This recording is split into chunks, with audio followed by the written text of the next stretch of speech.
Welcome to my humble little office. My name is R. Keith Andrews. I'm a spiritual guide and paranormal adept. The journey continues today on January 17th, 2023 at approximately 4:23 p.m. PST.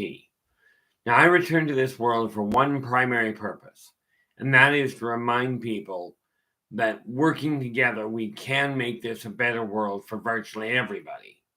I bill myself as a spiritual guide simply because the tools I offer are the ones that I personally put to use. Okay, and the philosophies of life I talk about are the ones that I personally live by. Now, yes, I started a little early today. Okay, and the reason for that is very simple. Okay, I notice the chat room is already active, and I don't know if he's managed to get back yet, but Joe is actually in with the gold. Okay. And then we have Mr. Dragmont. Welcome aboard. And you come in with the silver. And then we have Dogface showing up with the bronze. And Anthony. I'm really happy that you've joined us. I see you've got a movie that you were hoping and that you were looking to watch. Okay. I haven't personally seen Transcendence, but you're in with honorable mention. Okay. I do appreciate you putting our show ahead of a movie. But I am turning around and I am actually making a note of it to take a look at the movie because I don't think I've seen it, but now I am curious. And since I do have time after the show, I may take a look at it. I don't know. I'm still working on other little projects and what have you. Let us see if we refresh that. See if that brings us up online. Cliff, how you doing? Glad you could join us. And whoa, missed one. Nathan, welcome aboard. If it's any consolation, I'm actually here a little early. Oh, upcoming, and we are not ready to go yet. But that's because we're early anyway. LA, how we doing? The reality is we really have a lot going on, and I'm thinking this is going to be a rather active day. A rather active line, especially our show, especially when we think we're looking. What do we got so far? I cannot quite read. 6 at this point. Where are we here? I've got to refresh that because, as you can tell, I have to lean forward to actually. I'm a little dense here, I've got glasses that I use for most of my work, but I've got a second set here that might just help, at least momentarily. Not much in all fairness. They're great for long distance, not great for a screen.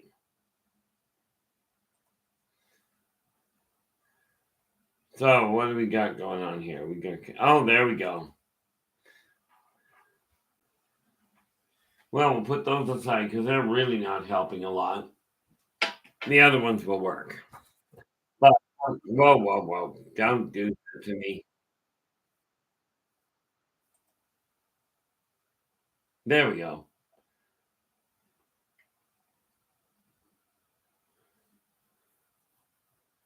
Well, yeah, Milabs, for those of you that don't know what they are, okay, people talk about the military laboratories or Milabs from back in the 1940s when they were working on the Super Soldier project.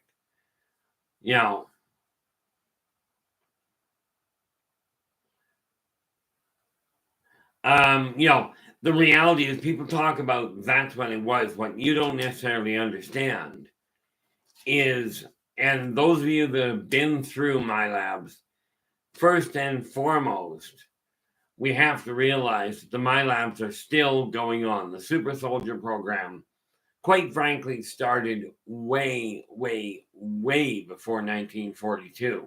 But it wasn't done in the Super Soldier program when it started, was not done with chemicals, which is why with chemicals or psychological warfare. at least not as we know it today.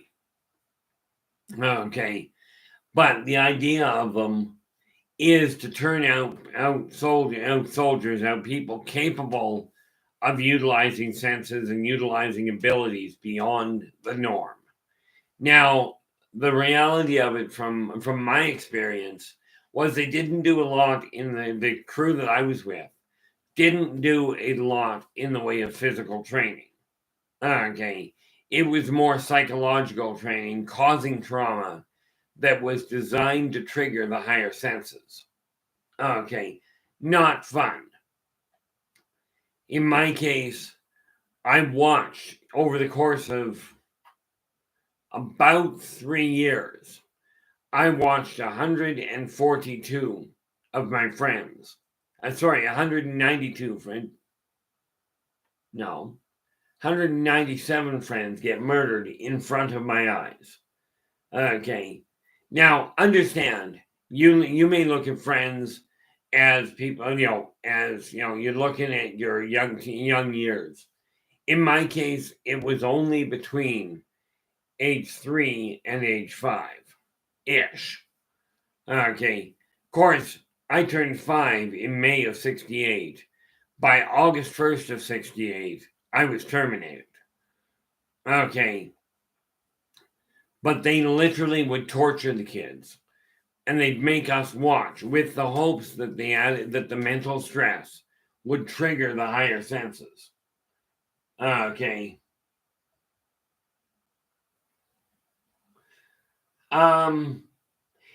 What would be appreciated, Nathan, with that in mind, I've just noticed Nathan has posted in here. I hope that Lynn from Rebellious Curious sees this Milab talk. If you've got a link, Nathan, if you do us a favor, absolutely drop her a link. Terry, how you doing? Glad you can make it. I appreciate that there, Nathan. The reality of it is, do I have a lot of, I could go into horror stories left, right, and center.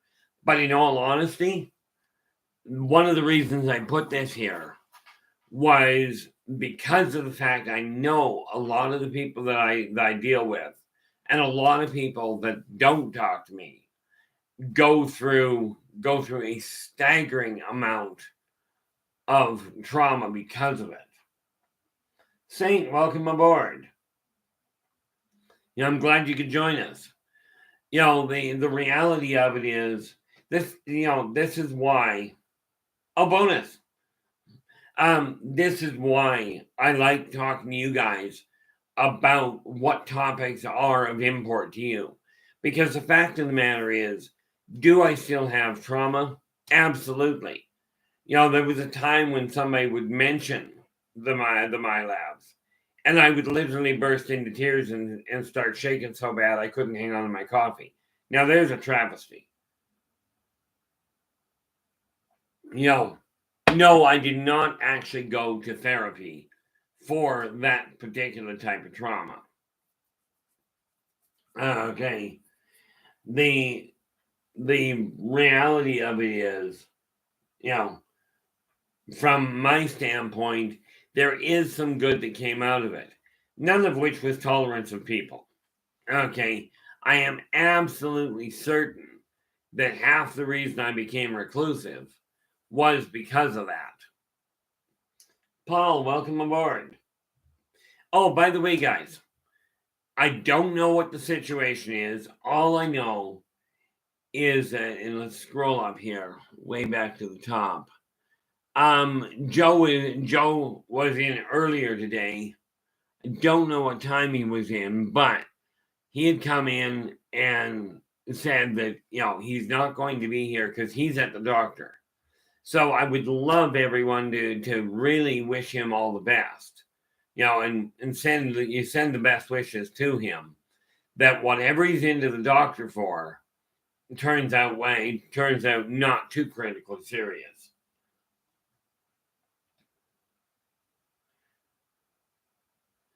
Oh, Lord, Terry, I had that with my left calf the other day. And yeah, if you've got a cramp that won't unlock, that is just no fun. I've been having trouble with energy levels today. Of course, I think that had to do with going to bed at 10:30, 11 o'clock and being back up at 2. Raven, glad you could join us. One of the tricks that I found to actually helping deal with the trauma and the memories of my Milabs trip was to find something positive I could pull on. Okay, now here's where it gets a little twisted in some ways. And Tara, welcome aboard. And who do we got here? And Shadow, just missed you coming in here. Speaking of which, gotta take a look at a couple of things. But no, one of the things I found is if you can find somebody to talk to that's been there, okay, and I haven't seen her in here. Okay, I've tried to get into Misha's show. She's got a YouTube channel as well, Misha Johnson. But usually I'm preoccupied with something. Of course, it used to fall all the time when I was working. But one thing I found is if you can find a positive, something to pull out of your experience in a positive sense, you may find it easier to cope. Okay. Now, I was looking for something here. And this is Nathan's show. Whoop, don't want to do that. This is Nathan's quantum show. And pardon the pronunciation, apparently I'm going to trip over my own tongue today. But absolutely go and take a look at this when you get the opportunity. Might be a little bit selfish on my part, but, I prefer if you finish watching here first. But go and take a look at Nathan's show. He's got some really neat topics he deals with. And of course, then I just saw Shadow coming in here. So let's deal with that. Okay. And this is Shadow and Son's channel. And again, like I said, the reason I do this, that I pop the channels in. Oh,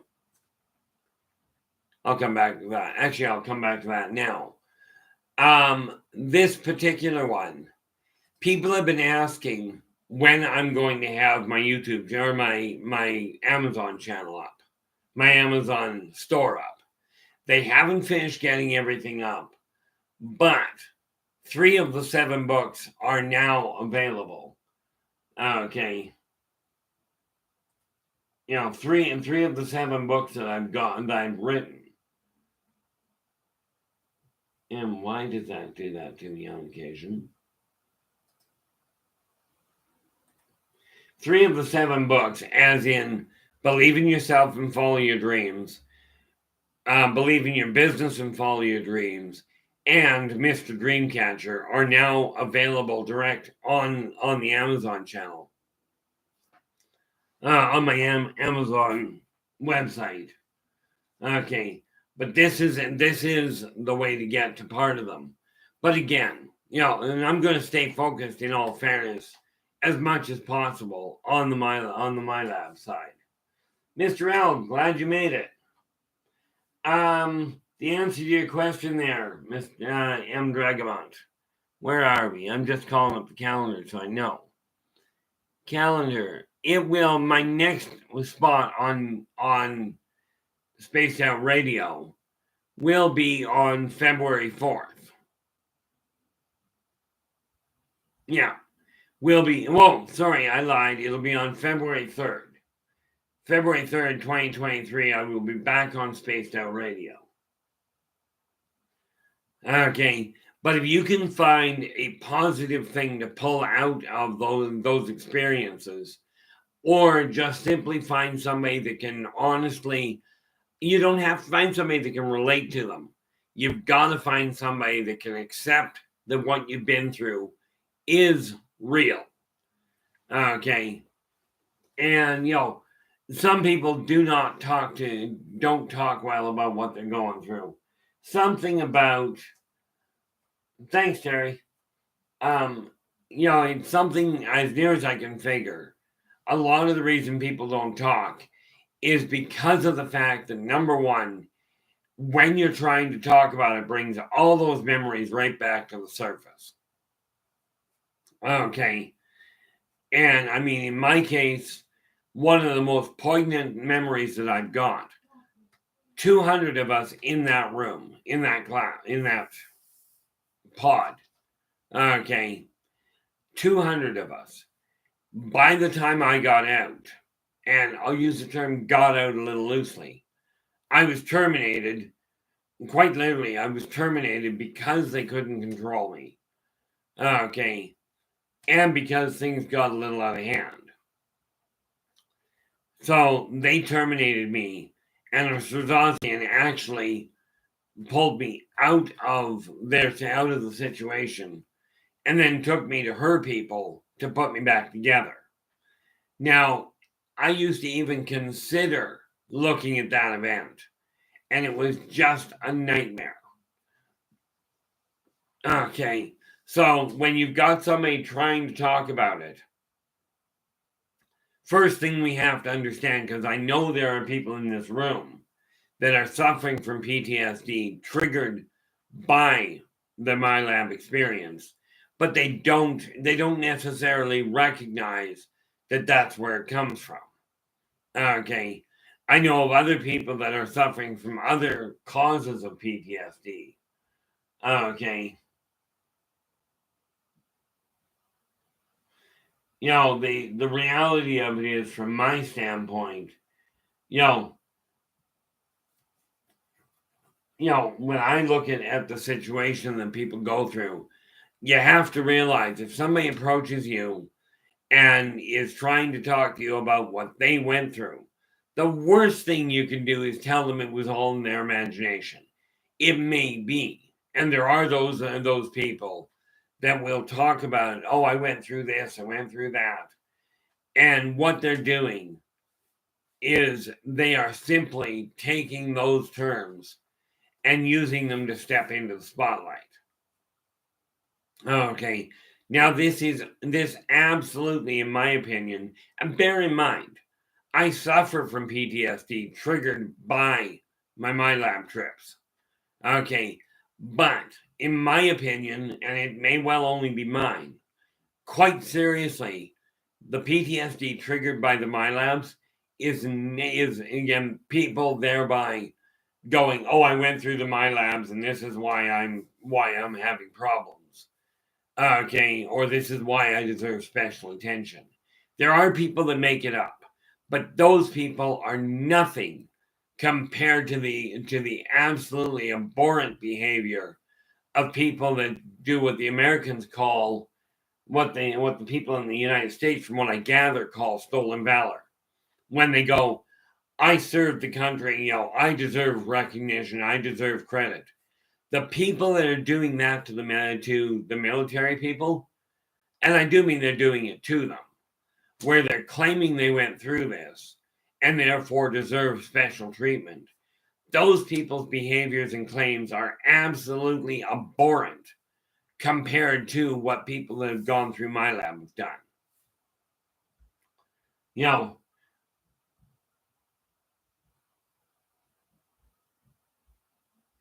Well, in all fairness, Androtheus.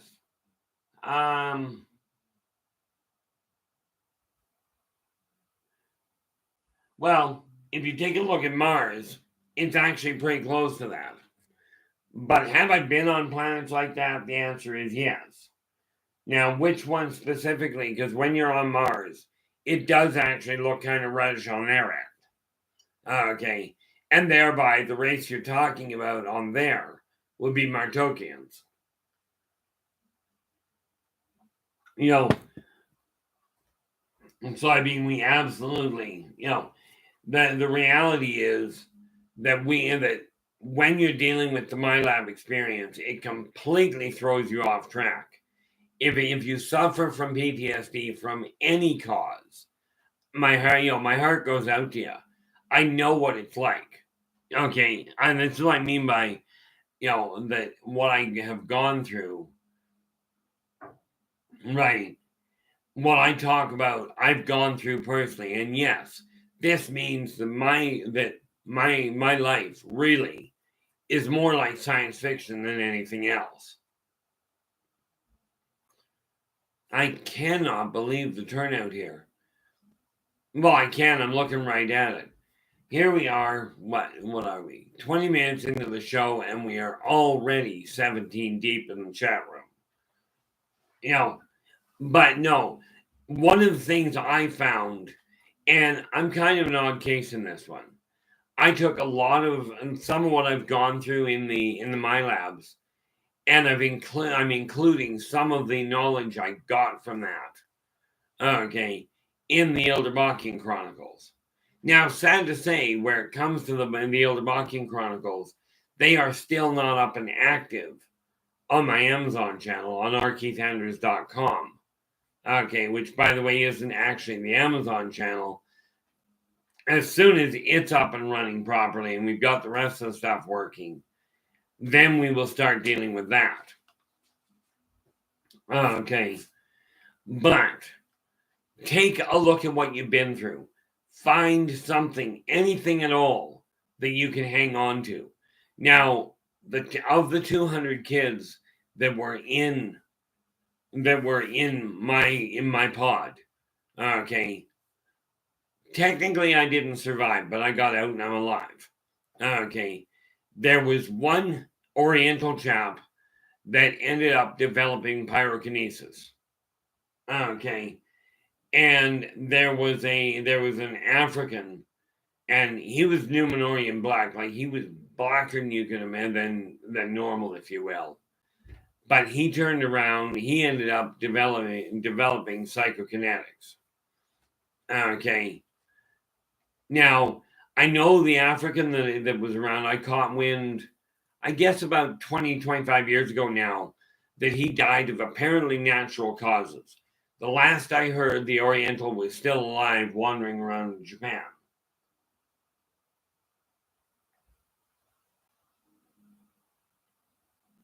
I'm just reading what Andreas is saying here. Okay, I'm gonna have to catch up on some of this. So, first of all, Andreas, I would not be. I suggest that when you're talking to your wife next, okay, about this particular topic, I would suggest you get her to write down everything that she can. Okay, make a file for it, because what will happen is as she starts writing it down, she'll remember more and more detail about it. Now, as far as what's this? Yeah, quite often, especially depending on the race, eye contact is all you require to really really know if you're related. Now, I didn't actually believe that was the case, even with corporeal kids, until my first child was born. I had always heard that you can tell exactly who your kid is, even in a group full of kids. And I'll tell you, it works. Now, you've used the term that your wife believes she met with her child. I'd be inclined to say her belief is probably more accurate than she realizes. Okay. Now, I saw a couple of things here. Now, Dragamont, you've asked, is it possible to time travel while you're asleep? The answer is you can think, like you can remember the past. You can certainly go back and look in the past. Okay. And being asleep does take away those barriers that say it's not possible. It takes away the logical barrier. But as far as can you time travel to the past or the future, the answer is no. Okay. Not from anything I've seen. Because you can travel to the future, there's no problem. The problem is you can't travel back to the past. Okay, but can you look to either? The answer is absolutely yes. And in a case like that, I strongly recommend that you write down the dreams in as much detail as you can possibly put together, for exactly the same reason I was just talking about.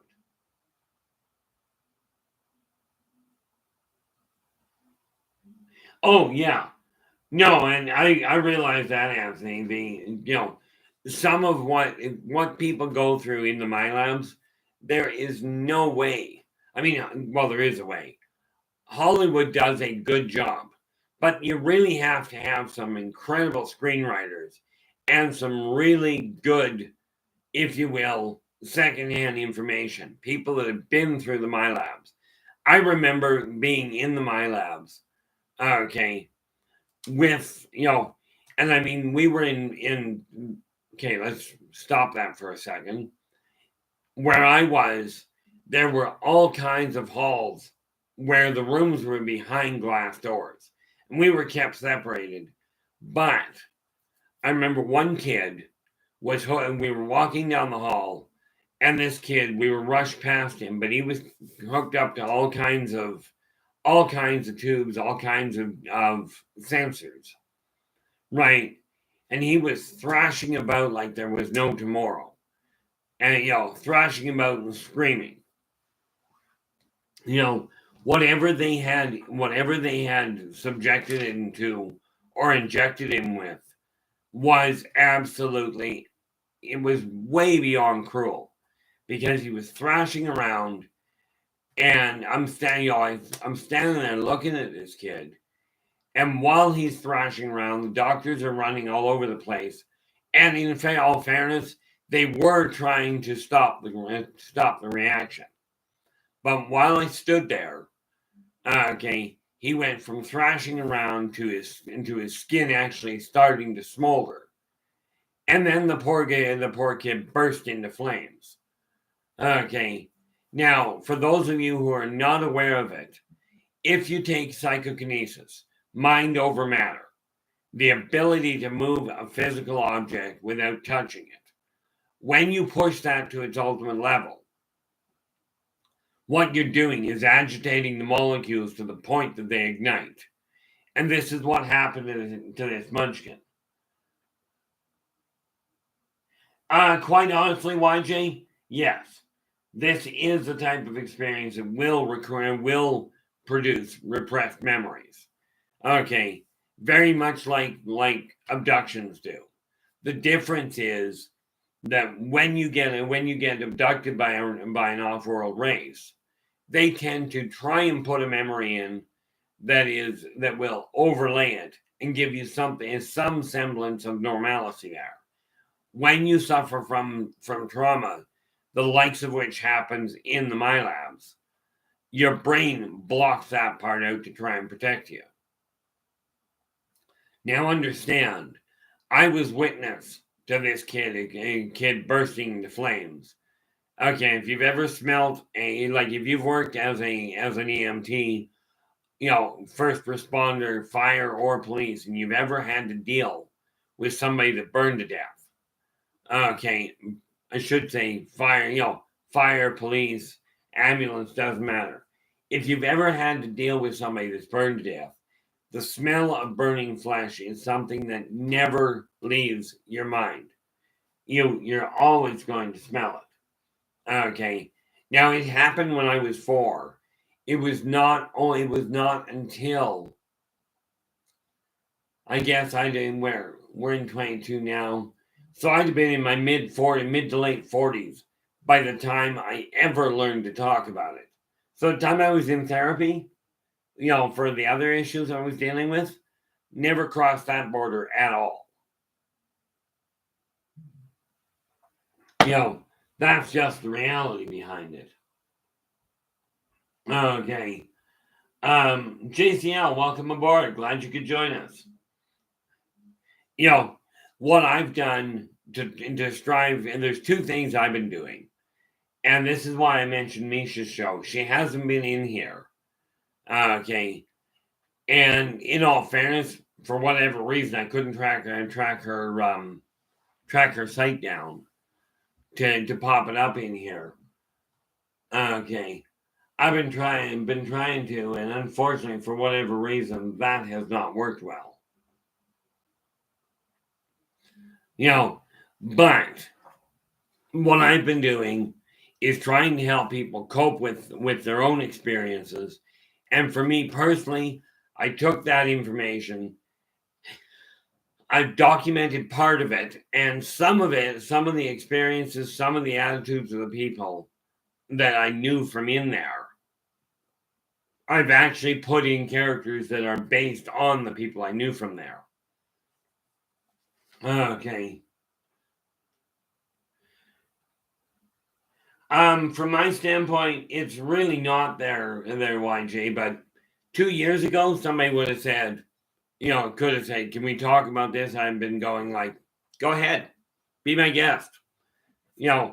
It's just one of these things, when you see people getting tortured to elicit a reaction out of you, it becomes a very complicated problem. By the way, it really does encourage a complete disconnect from or an almost complete disconnect from people. Well, I spent my life, my dad even had tried to convince me that it wasn't real, right? That my memories were really badly confused until his deathbed.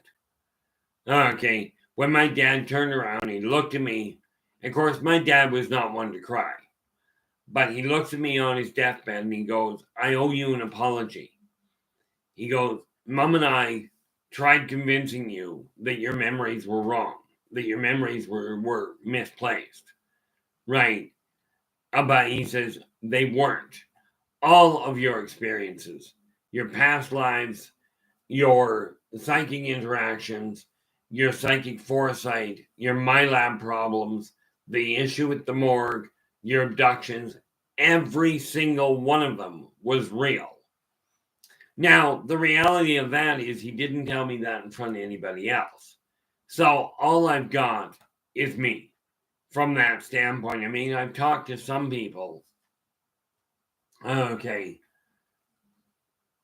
Raven, the reason for the torture is because when you're with people and you've developed a little bit of a connection, because we were in situations where, in my case, you've got all these humans in lab coats, and then we also had off-worlders in the same room. So we're stuck as kids going, what did we do wrong to get here? Okay.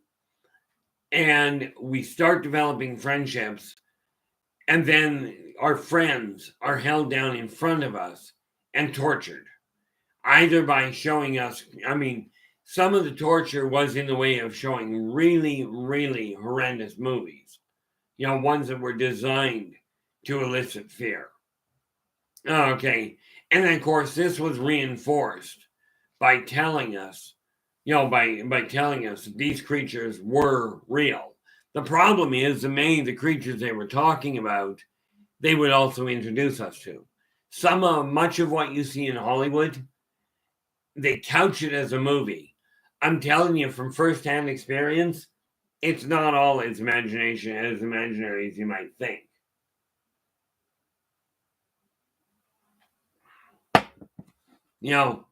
From my standpoint, we are absolutely looking at a situation where these memories can be put to good use.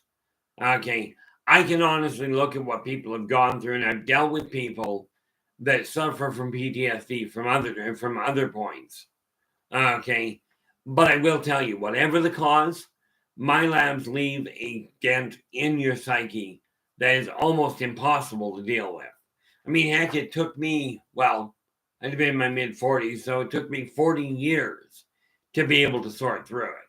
I pray, and I'll use that term in a loose sense, sort of, not necessarily as loose as you might think, but I really do hope that those of you that are suffering from these kinds of memories, first of all, the first trick to accept, in the first trick to dealing with it, is accept that your memories may not be as off-kilter as you think. Okay, these are real things, and whether they are caused by your imagination or caused by direct trauma, okay, In my case, watching a kid burst into flames, a kid I knew, burst into flames, even though the doctors were trying to cool him down. Okay, it was almost like pouring water on sodium in the way some of it worked. Oh, heavens no. YJ, that is one of those numbers I've never even heard an estimate on. But considering the fact that in my lab that this special soldier training has been going on since before ancient Greece, okay, quite frankly, this kind of training was going on way back shortly after the exodus of Egypt. Okay, so there is no way we're going to come up with a functional number in my eyes. And nowadays, like I said, the pod that I was in, there were 200 of us in. Okay, and that's only one. Now, I have no way of telling you how many are out there, but I can tell you there's a lot of people wandering around with missing memories, with tensions that they do not understand. Okay, with really violent tendencies when it comes to dealing with witnessing other people that are being bullied. Okay, these are all things that can come out, can manifest as a side effect of these kind of behaviors. Okay, now when I'm talking about torture in the Milabs, do understand we are not talking about the torture that the military goes through. Things like having fingernails removed or being electrocuted, at least not being electrocuted in the same fashion.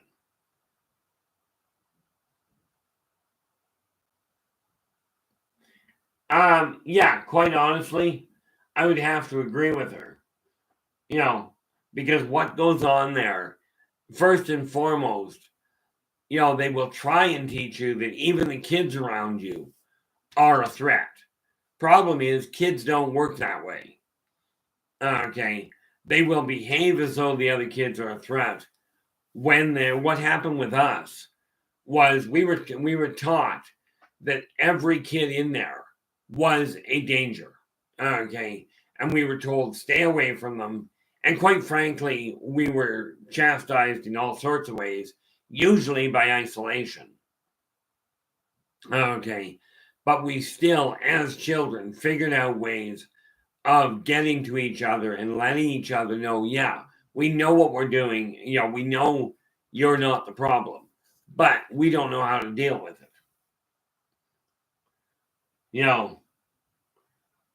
And what do we got here? Humans do make good soldiers. There's no question. You're absolutely right there, Shadow. The reason they make good soldiers is because, first and foremost, they're easy to repair. They're a bit fragile, but they are easy to repair. This is why, when I was injected with whatever, I don't know the chemical they used.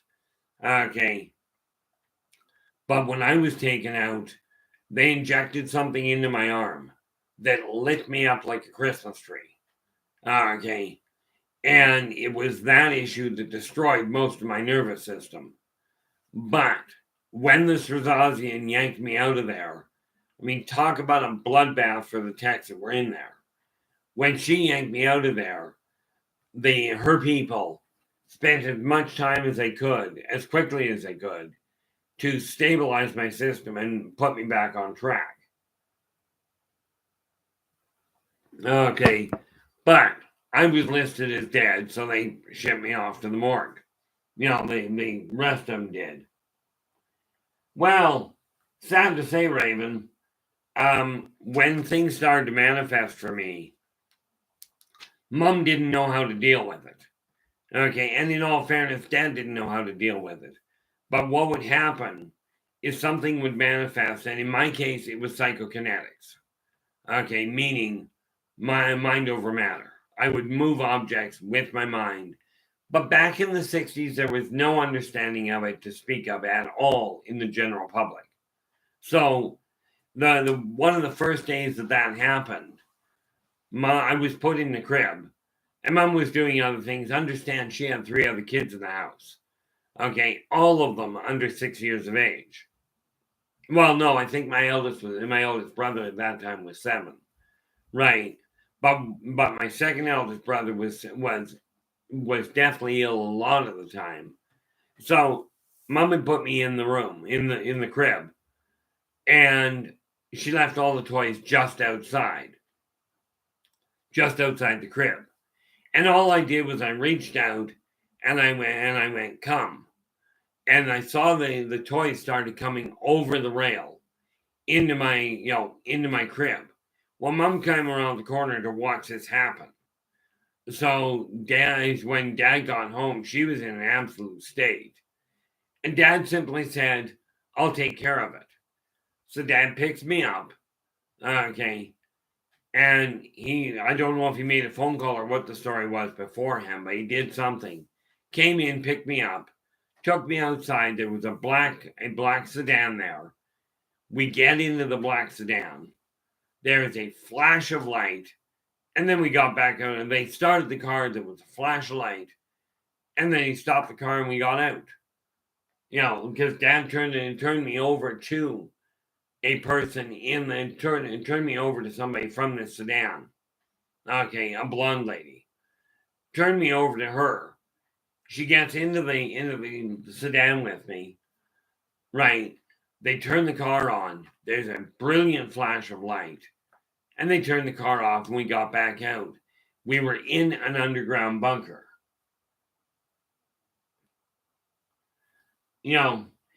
This is what you end up with. So did my dad knew he was turning me over to somebody in the military. I do not know for certain. Well, actually I do. At the time I didn't know if he knew or not. I didn't even think about it. Right. But I found out on his deathbed, he absolutely did know. Mom may well not have. Okay. But I'm not going to hold it against either one of them at this point. That is the unfortunate part. Many of you have undoubtedly suffered similar issues. Some of you may well be worse. I mean, in all fairness, I'm still breathing. And according to the psychiatrists, I'm perfectly healthy. Boy, are they ever making a mistake on that one. But, people asked me a long time ago whether or not I like off-worlders more than humans. And it's not really a question there. I mean, have I had some pretty horrendous encounters? Certainly. But when you're going through, and yes, I know I'm not going into, and one of the dangers of this particular topic is that by talking about it can trigger an episode for the other people. Technically, it could trigger one for me as well. I just happen to have learned to cope with it a little better. But this is why I'm trying to keep an eye on the chat room here. Okay. Oh, I did not see you come in there, Star. Welcome aboard. I'm glad you could join us.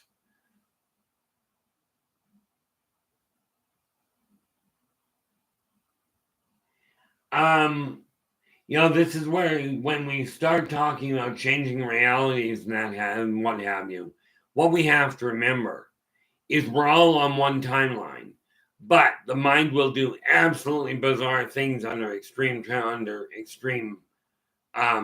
pressure, and it can unravel.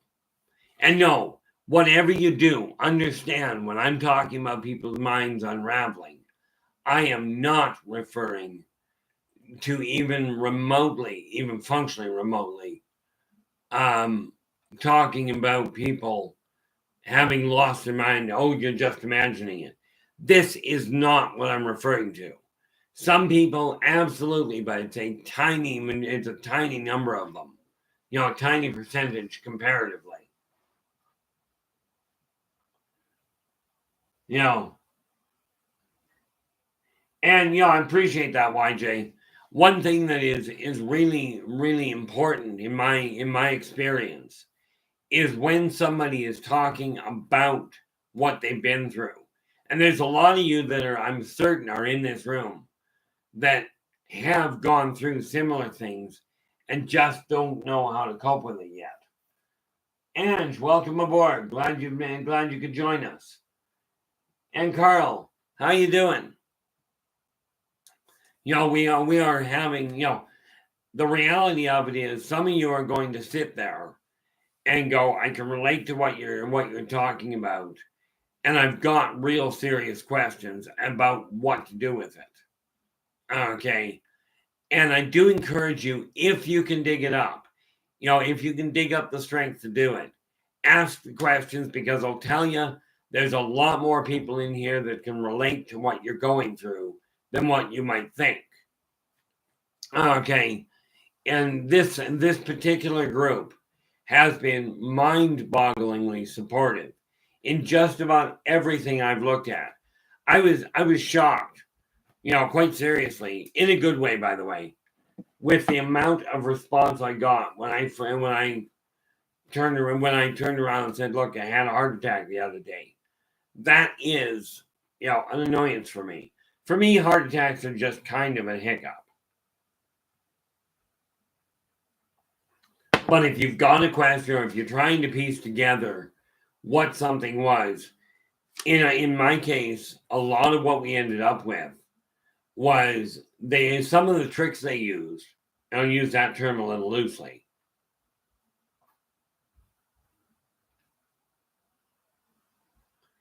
Oh, of the ones I dealt with?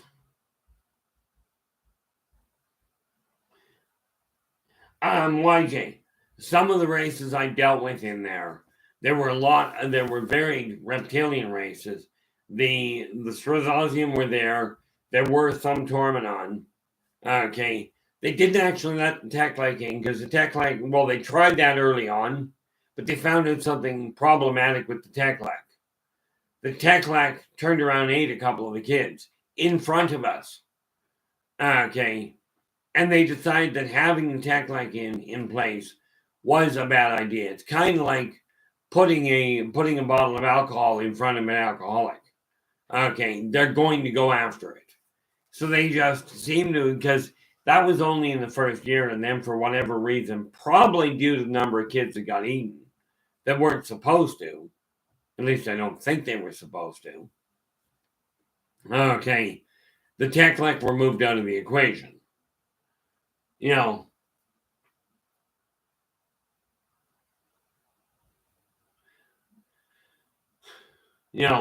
But what we're looking at, they were there. Grays would come and go.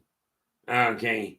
And of course, the Nord, I did see a few Nords come in, but they usually came in hand with the Grays, because they were usually wandering together.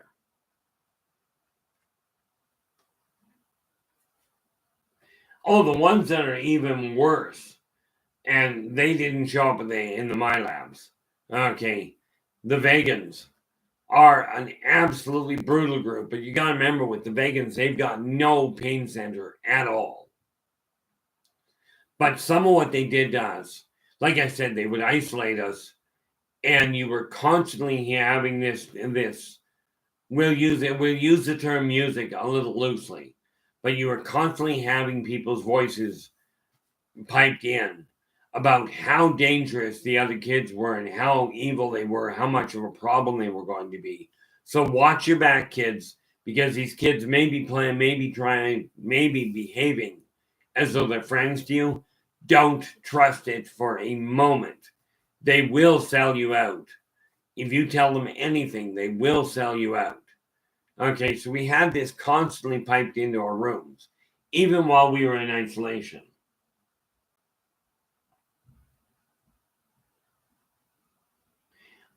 No, in all fairness, YJ, the Greys are not here to serve another species. The Greys' primary drive is research, and the biggest program they work with, and that's why they were there, is to see what we were up to. Okay, but their biggest program is the hybridization program, and we can get to that at another point. Okay, but they would put us in these isolated rooms. Sometimes they would drop us into a isolation chamber. Okay, a sensory deprivation chamber. There you go. And they tell you you're going in there. This is simply to help you relax. But while you're in there, they keep pumping this same garbage into your brain. Now, I'll tell you that is a really problematic thing. The idea, as near as I can figure, was to teach us to be very angry, to really not like other people, because the reality is, if you are completely off balanced and you don't like other people, you can be pointed in any direction, kill anybody, and you don't have a problem doing it because you're already mad at everybody. The reason there, Ange, is because in order to compensate for the extreme emotional array that humans go through, okay, and this is what I think brought them into the Milabs, was they've got to understand the subquantum impact of an emotional outburst on the cell structure and on the cranial capacity of both species in order to be able to find a balance point for them. It's part of the issue of finding a way to get the cells to gel. Okay, but so many people look at what the Greys are doing and go, they are evil people. They really aren't. They are scientists. Now, do not get me wrong. Some of them are absolutely twisted. Okay, the majority of my time was spent in a pod where Strazazians were there and they were working with the humans. Okay, but understand, with some of what I watched happen, the Strazazians were not as backing of the humans' behavior. The Greys would just look at the humans and go, well, that elicited a result. Kind of like the old idea, well, gee, I wonder what this button does. The Strazazians had a much higher moral standing. Okay. And a lot less, shall we say, emotional control when they figured something was completely wrong. Okay. But the reality, like, they put us in these sensory deprivation chambers. Okay. And I kid you not, and this may seem absolutely barbaric to you. Okay. But I don't know if you know what an Iron Maiden was from back in the Middle Ages. They would put us in these Iron Maidens. Okay. Without the spikes. Okay. The honest reality there, Ange, are they harnessing they're not what you're insinuating or what you seem to be insinuating is that they're taking the stress that we're going through and feeding off it, and they're storing it for whatever purpose. My understanding and my experience with the Greys is no. Okay. But there are races that do. Okay. I mean, one race in particular are shadow walkers, and they will feed off the negative energies, and the extreme emotional reactions. Oh, no. In all fairness, LA, who was in charge of the pod I was in was humans. Okay. Now, the Iron Maiden that they used on us did not have spikes. It was a little smaller because we still had the same problem. They would lock us in there for hours at a time. Okay. But there were no lights. Unlike with the Iron Maiden where you could see out the little slot, there weren't any. Okay. You were closed in a container that was so tiny. And how tiny was it? It was so tiny that you just couldn't bend your knees, you couldn't lay down, and of course, every now and again they'd bang on the outside of it just to make sure you stayed awake. And I'm absolutely glad you joined us there, Shadow. And again, guys, if you get the chance to drop into Shadow's show, do so. He works a lot. What I've seen is he works a lot with the little figures. Okay. And with painting miniatures and what have you. Really interesting. His son does an incredible job with them, as well. But no, we'd be putting these things. Now, fortunately, we were never put on anything that even remotely resembled a rack, aside from the fact that we were saying we got to sleep on beds. Unfortunately, LA, I remember that all too well. Okay, this is, the Milabs are not something that is relegated to the U.S.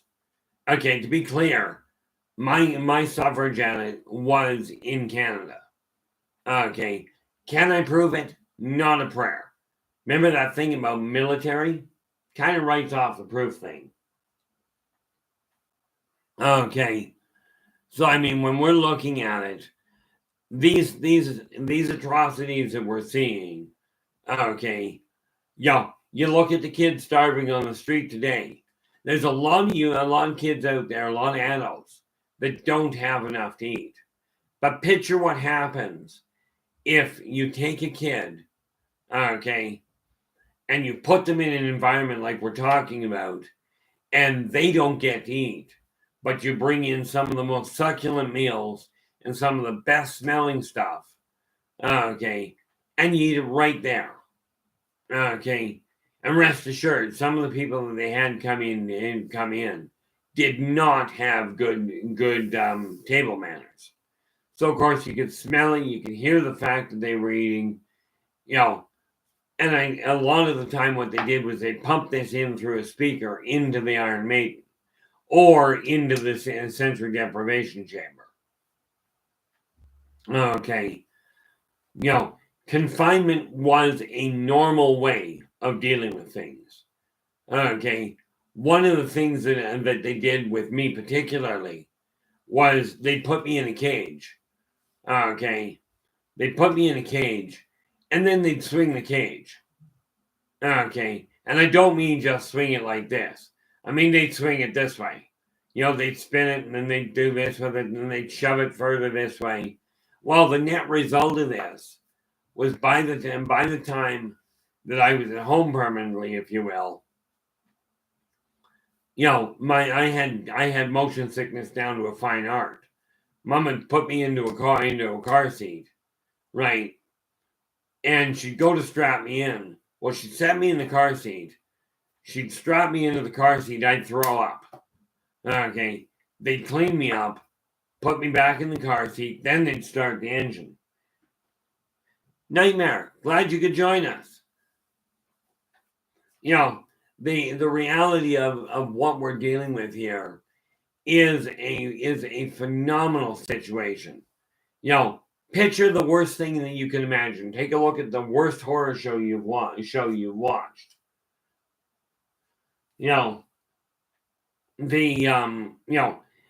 lot of what they show in horror shows. Thank you so much for that, YJ.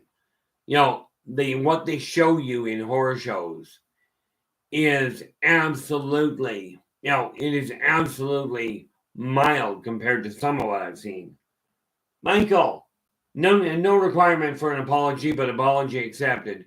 Glad you could join us. This is the third time, in all fairness, that one of you guys has come up with a topic that has just lit up the chat room. I cannot thank you enough for that. Like I said, there are positive things that have come out of this. Okay. The one that did not come out for me was I did not learn how to associate with people very well at all. Okay. And again, this is sort of a case of you take a look at some of the horror shows and you think, who is the guy that came up with this twisted idea? Now, do understand, when I'm talking about the torture we went through, I am not talking about them actually physically going, oh, let's hurt this person. It's not like the Middle Ages or the Spanish Inquisition when we were utilizing things like, and yes, I did say we, because I remember my life as a member of the Inquisition. And, at that point, we were using, thumb screws and that sort of thing. The guys in the Milab never, ever did that. Okay. Oh, I'll go way beyond thinking. YJ just goes, do you think this still goes on today? I go way beyond the thinking side of it. Okay. I am absolutely, and this doesn't happen very often, but I am absolutely, in my heart, 100% certain that it is still going on to this day. Okay. And I do feel for you there, Raven. This is the sort of thing that still goes on. We talk about, the drug traffickers are, they're trafficking in kids and what have you. What they don't tell you is that the criminals, so to speak, are not the only ones that are taking kids off the street. Okay, they are not the only ones taking kids out of their homes. Okay, I've seen situations, or more to the point, I've talked to kids that they were in an abusive home. So of course, they were in an abusive home. The authorities came in and said, we're going to take you to, the kid would be upset. Obviously being taken away from your parents, even in a bad setup. Okay. Kids don't like being removed from their parents. This is just a genetic thing, I think. Okay. But there were some of my friends that had been pulled out of abusive homes and turned over to the Milabs. Yeah, there's a step up. Okay. And yes, I realize if you've never been through this sounds like this sounds like we're dealing with absolutely, LA. When, LA's just saying we cling to the comfortable. Better the devil you know than the one you don't. And we have this little problem where these kids that I was dealing with, some of my friends, were taken out of an abusive home and dropped off in the Milabs. I'm thinking, like, how do you call this a step up? But like I said, in all fairness, the one thing that the people in the Milabs never did was they never intentionally caused physical harm. The kid I talked about burning, okay, I think that had to do with his own ability kicking into hyperdrive. Okay, because of the African I was talking about, when he was utilizing his psychokinetic capacity, he would always complain that his hands were burning. Because that's where he learned to transfer stuff. That is exactly the issue there, LA. These kids go missing, and all of a sudden there's no report, they've just gone missing. Okay, I remember dealing with one situation in particular, and I'm not going to go into exactly which agency was involved, but I was trying to help find a missing kid. Okay, and we had pinned down the kid. We had people on the ground that we were working with, or more to the point, that were working with us and had called for our help. We had people on the ground. We were finding evidence that pointed to the child's whereabouts. Okay, we knew exactly where they were. And this agency stepped in and told the people on the ground, do not talk to this gentleman anymore. Okay, net result, like, we had pinned down where this kid was. We knew exactly where they were. We had enough physical evidence that had been seen on the ground. They could not have been tracked from a satellite. It just couldn't, from a satellite or from a Google map. It couldn't have been tracked. But the agency stepped in and said, stop talking to this guy. Well, the net result was the kid was reported gone. They lost track of the kid. Now I know exactly where the kid ended up.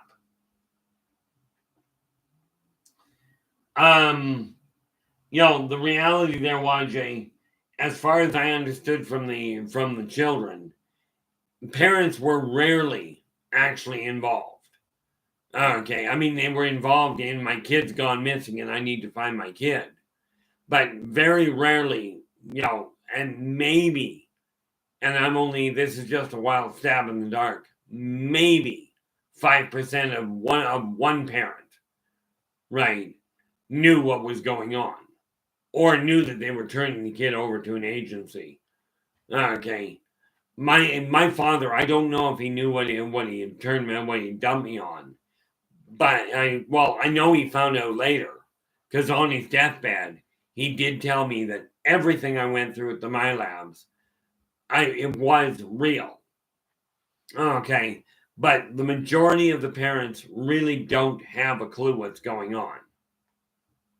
Yes, there are times when a child will be turned over by one parent or another and pawned off for whatever reason. Actually, I think the term in my case there, LA, is I'm not so much amazed as appalled. Did I have troubles with my own two kids? On occasion, certainly. But did I ever even consider the option of getting rid of them? No. From my standpoint, it boils down to this. My munchkin, I will take care of them as long as I can. But do understand there are two branches of the Milabs. Okay, we've got the kids they're actually being tortured, in various ways. 99% of it's psychological. Okay, but there's the other group, which is the adults. And I'll tell you, from the screams that come out of them, I would be inclined to say, and I didn't go through it as an older child or as an adult. Okay, but the screams that you could hear coming from the other sections. Okay, because these guys didn't, the guys being the people running these pods, didn't even have, they didn't even have the courtesy or the decency to shut the vents so the echoes didn't happen. So here you have kids that are just absolutely terrified of each other, and we've got this constant bombardment of torture and screams. Okay, of people screaming in anguish. Now again, none of the people that I saw were physically harmed. This was psychological warfare at its finest. Okay, and bear in mind, one of the other things that was done, okay, and I don't know, I guess it would be classified as torture, or as physical torture, but oxygen deprivation. Okay, they would drop the oxygen level in the room and then force you in a number of different fashions to get up and move, to exhaust yourself even further. And if you keep somebody awake long enough, starved, and bombarded with this stuff, you end up with kids that are absolutely off kilter. The problem is, so many of them died. Now, I call it murder. Okay, if you're doing this kind of thing, and it's causing a problem, okay, then we are talking about people that you're put into a room, and they're making you do physical activity. And understand, they're making us do physical activity. They're wearing oxygen tanks. Okay, this is why they can keep up with it and they can keep going. Okay, so you're looking at this sort of thing. This is why when people try telling me that at their core, people are decent, they are. And I am still, in spite of what I've been through, I am still a firm believer that 90 to 95% of people are decent people. Okay, what I've gone through, people look at what I found with a lot of humans is, the black people are a problem. You're Oriental, so you're a problem. I'm telling you, the friends I had at that point we didn't care what color our skin was. Okay. We did what we could to support each other. And unfortunately, like I remember holding a couple of kids as they petered out, because they had just been pushed too far.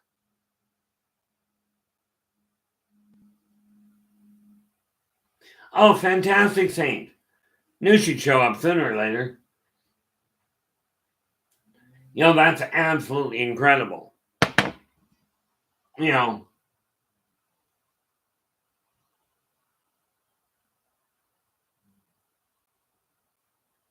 Ultimately, yeah.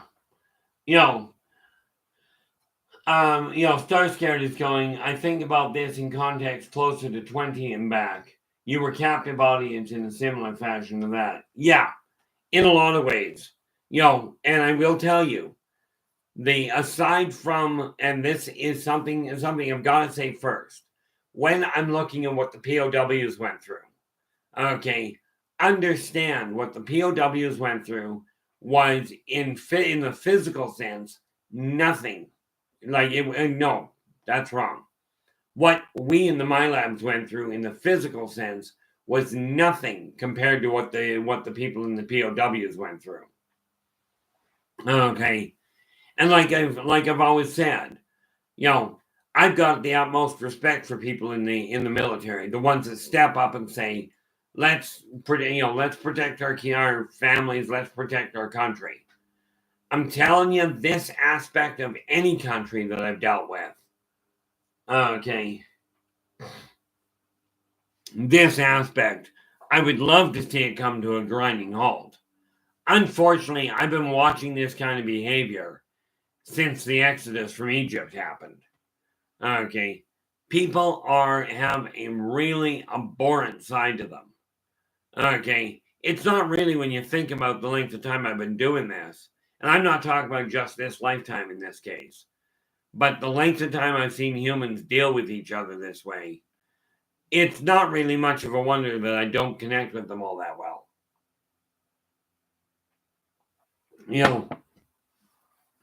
But when you deprive somebody of sleep, you deprive them of food. Like what we were getting to eat most of the time was just enough to keep ourselves alive. Okay, if you go back to the Dark Ages, okay, they considered a meal most of the time they were eating a light broth with just enough fat in it to keep you alive. This is a lot of the time what we ended up dealing with. Okay, now something I do have to point out, because I could go around in circles with some of the welcome aboard, Spooky. I didn't see you come in, or maybe I did. Anyway, what Spooky's asking is, does this program take place on any of the U.S. military bases around the world? The best I can tell you is I really don't know exactly where they take place. They literally, the way I got to it now, is the military involved or is a part of the government involved? There is no question in my mind. Whether it's military, I can only assume by the uniforms I saw coming and going. Whether they run it or not is a debatable point. Of course, they don't exactly tell a 4-year-old how the hierarchy is set up. Okay. So I mean, from that standpoint, do I know it takes place on many, many, many installations around the world, not just the US. Like I said, I'm Canadian. It happened to me here in Canada. Okay. And it's what country it's in does not really make much difference, because I will tell you, the people I was dealing with, okay, and the word we got from other people. Eris, welcome aboard. I'm glad you could make it tonight. The reality of it is that does it take place on various different bases, or at least connected to them? The answer is absolutely no question in my mind. Can I prove it? Not a prayer. Okay, but you can't have an operation this big without the people in that are watching, as in the governments of the world, knowing what's going on. Okay, take care of the kids. Well, I'll tell you what I went through growing up. From my parents, I never had a problem. Okay, and we have to understand this. That Dad did not know how to cope with what I was going through. Of course, understand, before I came into the equation, let's see. Yeah, by the time I came into the equation, my dad had already had a very negative experience with the metaphysical world that he did tell me about. Okay, that precluded him being able to cope himself with me. And therefore, he turned me over to the military because the military had actually helped him with his experience. He didn't go through my lab, from what I understand. Okay. Just scanning back up to make sure I didn't miss something here.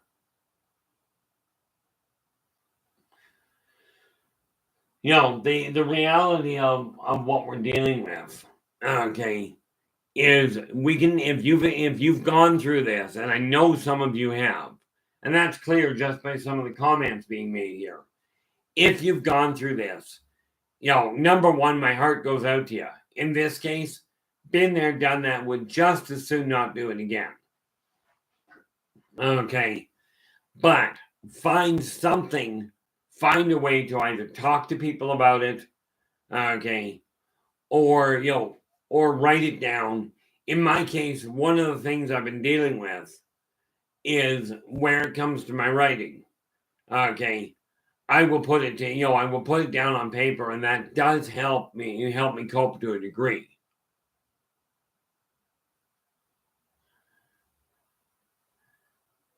Well, you gotta look at this. Oh, that's because we haven't scrolled down. Yeah, I'm hoping. Now, something I will tell all of you if you're having trouble with this. Okay, first of all, my hat goes off to you for sticking around. This is one of those topics that is absolutely difficult to deal with. Okay, and if if you're listening in, if you've been through this and you're being triggered and what have you, one thing I have found helps is water. Okay, it will help you cope. Now, of course, I flavor my water. It's called coffee. But this is something a friend of mine gave me. Take a look at what it says on the cup. Okay.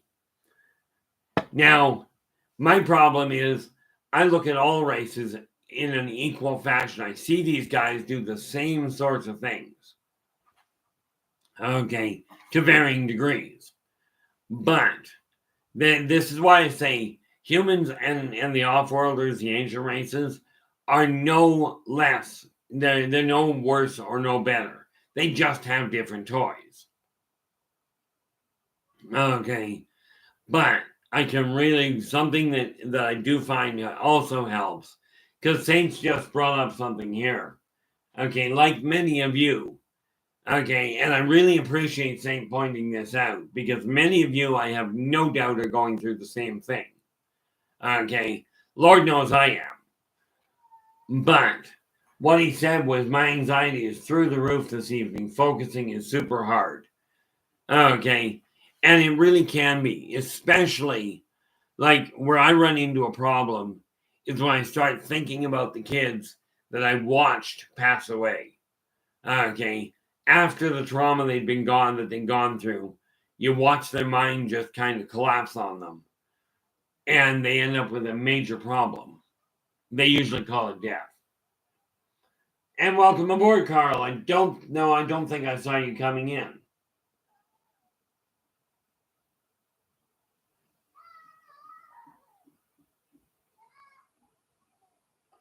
Yeah, and that must be a real horror story for her. Okay.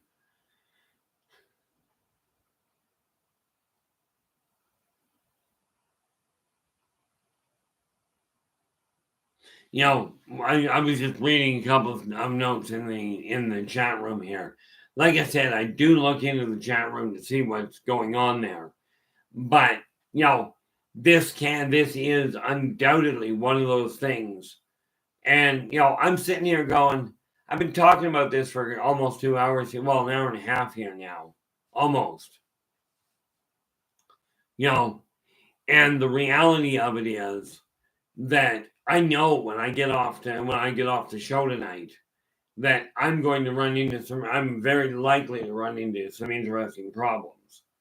Okay. I'm not betting, in all fairness, on a whole lot of sleep tonight. And I do encourage you guys, when we get done with this stream, when you've reached your limit, go find something that makes you laugh. Okay, doesn't matter what it is. Well, actually, it does matter what it is. Okay, find something that's going to help you laugh and help you, relax a little and release some of that tension. Okay, in my case, and this is going to sound really twisted, which might give you an idea where my head is. Okay, I take a look at a show like Rambo and the whole First Blood series. Okay, or The Expendables. These kinds of shows actually bring me a sense of peace, which is a bad way to find peace. Okay, but like I said, my viewpoint on the world has really kind of screwed things up. Okay. Yeah, whatever you do, when you're raising your vibration, don't go having an epileptic seizure. It is not a good rendition. Been there, done that. Didn't work out all that well. But from that standpoint, find something that will make you laugh. Okay, something that will help balance your electrolytes and what have you. Thereby, something that works rather nicely is water with lemon. And these are just coping mechanisms once you've had enough of the show. Okay, Lord knows it doesn't shut down for me. What we're talking about here today, I see on a daily basis. I close my eyes and I see half of this stuff happening. Oh, yeah, Cliff, some of the commercials with talking animals are just priceless. That or laughing babies. Most of the time when you listen to a child laugh, even when I was in the Milabs, if one kid started to laugh, nobody complained about it. More often than not, we would all end up joining in all likelihood by accident. Monty Python was, I love I like the issue with Monty Python and the Holy Grail when they're trying to cross the bridge. Monty Python had a very twisted sense of humor, but he was a lot of fun. Okay. Yeah, funny cats. I watched one the other day with a cat, and the cat's sitting on the counter, right? And he's got a little salt shaker or something to that effect. The cat walks over and pushes it right to the edge, right? And what ended up happening was the owner turns around and holds her hand up and it's like, grabs a stuffed cat and beats the stuffing out of the stuffed cat with a rolling pin, like not making noise, just going through the motion. Took the stuffed cat, put it into the frying pan, right? And it took the spatula and flipped the cat around, the stuffed cat around, while she's looking directly at the cat that's doing this motion here. Well, the cat turns around and takes the other paw and pushes it back onto the counter and walks off.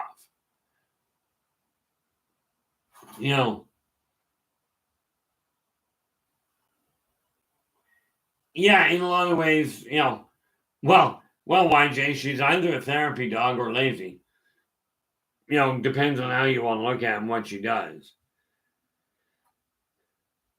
But, from my standpoint, we can, when you're going through this, I don't know how much, I don't know how much you guys are reliving. I know from my standpoint that there was one case where a kid was put into a sensory deprivation chamber. When they opened the chamber up, and they left him in there for a normal amount of time, but when they opened the chamber up, he had blood coming out of his mouth. He had literally been scared to death inside a sensory deprivation chamber. Now, that's where you look at it. Oh, that's okay, LA. I can't remember people's names half the time.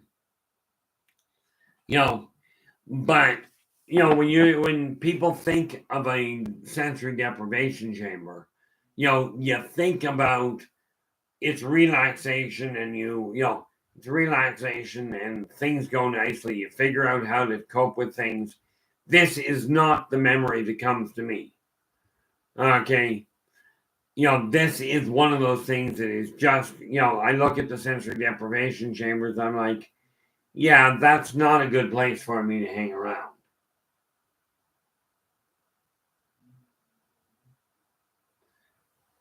Yeah, see, now, dogs are one. I used to have a Black Lab Bouvier cross and thought it was a lapdog. But no, what we've gone through, do my labs still happen to this day? In my opinion, absolutely. Now, do I know anybody that is currently still going through it? No. And in all fairness, you're not likely to know about it until after they're out. But as horrendous as your imagination may make a trip into the MyLab environment, into the MyLab pods, as twisted, as extreme as that may be, I can tell you from firsthand experience, you're shooting short. What you go through in there is an absolute nightmare. Only it's not a nightmare that takes place for a couple hours. It's a nightmare that haunts you for the rest of your life. Now adults go through trauma, in various different fashions. And so do children. They're not in the MyLabs. And do understand something very critical. A child going through trauma in life, like watching their parents beating on each other on a regular basis, or worse, that trauma is, that trauma is no less important, no less harmful than what we went through in the MyLabs.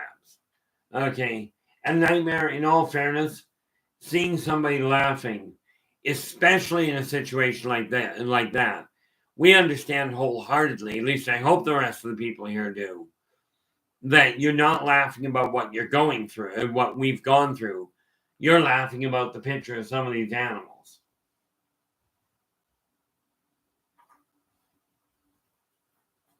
Let's see. YJ's just asking, what are the methods used for repressing memories, whether they work or not? Or is the trauma response just relied upon to block the memories? In the MyLabs, they don't try and block your memories.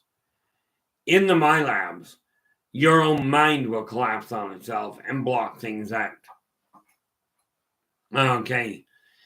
If you've been abducted, you end up with overlay memories.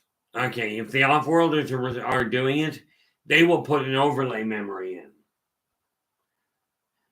Hey, Nylock, I'm glad you could join us. Yeah, we've been sitting in close to 20 for the entire night. Our peak that I saw was 22. I'm not sure if it hit 23. But our peak tonight that I know of was 22. But we hit 14 inside the first 10 minutes, and it hasn't dropped below it. But I mean, what I'm looking at here, and just for those of you who haven't already, if you like this channel, do give us a thumbs up, and please hit that subscribe button down in the right hand corner. It would really be appreciated. JCL, how you doing? Glad you can make it. I'm looking at this situation, and the support that I can feel coming out of this room is phenomenal. This is why I mentioned the other day that to me this feels more like family than a lot of what I've seen. Okay, but there's got to be a way, like by turning to each other, we can absolutely help. Now I'm presuming you're referring to with your own mental blocks there, Saint. There's a couple of things you can do, okay, that can help immensely. One would absolutely be to talk to somebody, but when I say talk to somebody about what you've gone through, okay, I'm referring to talk to somebody that isn't trying to sit there and say, well, what you're going through is normal and you just, work with it. Okay, you need somebody that will literally, truly listen to what you're going through without trying to convince you whether you're right or wrong. Okay, and like I mentioned earlier, taking the time to write your experiences down on paper or on computer or record them by voice can help immensely. Okay, these are just some of the tricks that I've found people use. Okay, I will tell you, I watched a kid. One of the kids in the pod I was in. Okay, they locked him in his room, right, and he literally broke his own skull open on the wall. Okay, and I don't mean just a little bit of blood. I mean to the point that when he hit it the last time, they literally had to go in and clean the wall up. This is just some of the extremes that some kids go through. Myself didn't quite get there. But did I have enough trauma to go with it? Oh, yeah.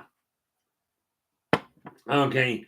One of the reasons I learned how to heal, and this is one of those things that did come out, was because of the trauma I went through, my energy levels went through the roof. And was I capable of healing? Yes. But with all positive things, as with all negatives, the flip side is possible. They were trying to, in my case, they were trying to drive my energy levels through the roof. Now, I literally have a memory, and my dad did confirm on his deathbed that I literally have a memory where I separated a gentleman just by mind, and this is actually why I ended up getting terminated.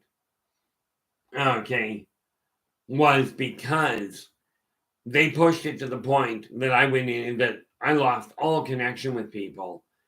And this guy went to, I don't remember exactly what he was going to do, but I know it set me off. And I watched him come apart at the joints. Never laid a hand on him. Okay, psychokinetics, when you look at psychocellular kinetics, which is what you use for accelerated healing, it can be reversed. Whereas you can take that ability and bond the wound back together. Heal a cut, heal a broken bone. This arm, when I broke it as an adult, I've got a gash that long in it. Okay, I don't think you can see it. But they had to plate my arm, okay, in order to hold the bone in place. Well, the energy I used to put that back together, 9 days to heal the bone, can be used in a reverse inversion. Instead of bonding the cells, my psychokinetic capacity, and I have misplaced this. Okay, I don't know, I don't do it now, but I have memories of it as a child, of pulling somebody apart at the seams because of the fact that I lost total control. Okay. Oh, absolutely. Now, how many of you can see who's holding their hands up? Which is another stunt. Today, well, I went to bed last night at about 10:30, 11 o'clock and was back up at 2 o'clock this morning because I just don't sleep a lot. Okay, I used to think this was plain normal, but the more I look into it, it may be a bigger problem. You know, and most people that have gone through this, you walk around 90% of the time, somebody that has suffered through a Milab pod. Number one, they don't sleep well. Number two, they're always looking over their shoulder. Okay. And number three, relating to people can be challenging, though there are people that will go the other direction. Okay. Where they will surround themselves with people to avoid letting their mind work. Okay. It's called sensory overload to dampen what you're thinking about. Yeah, many people, like today, I knew I had to be that I had the show to do today.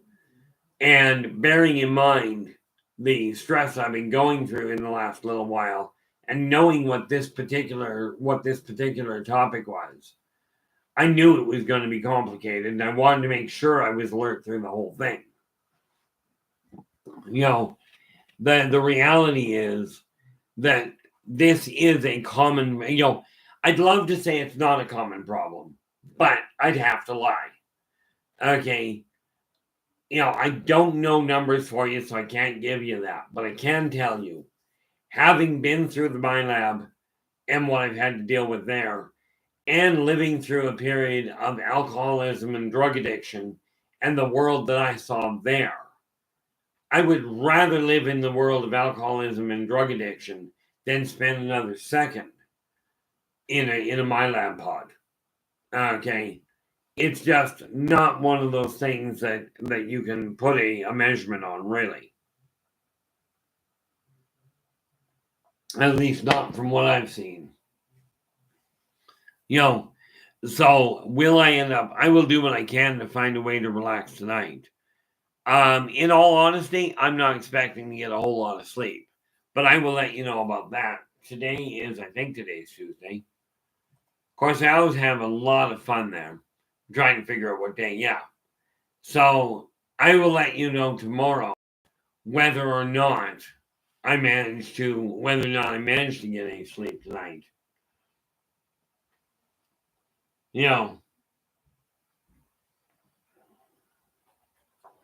See, here's the problem. The problem I ran into there, Star, is whenever I try going to sleep, because I'm depressed, which I do suffer from periodically, but I'll be depressed while I'm awake. I go to sleep, and instead of being depressed, I get night terrors. That's a joy. You get a whole lot of relaxation in that fashion. Now, do understand something extremely important here, people. What I've been through, okay, does not, no matter how extreme it sounds to some of you, it does not make any difference. What you guys have gone through yourselves is just as traumatic to you as what I went through is to me. Now, the one disadvantage I had is that I was already fully empathic when I was sent to the Milabs in the first place. Okay, so not only could I hear what people were going through, but because I'm an uncontrolled telepath, I could actually hear what their thoughts were.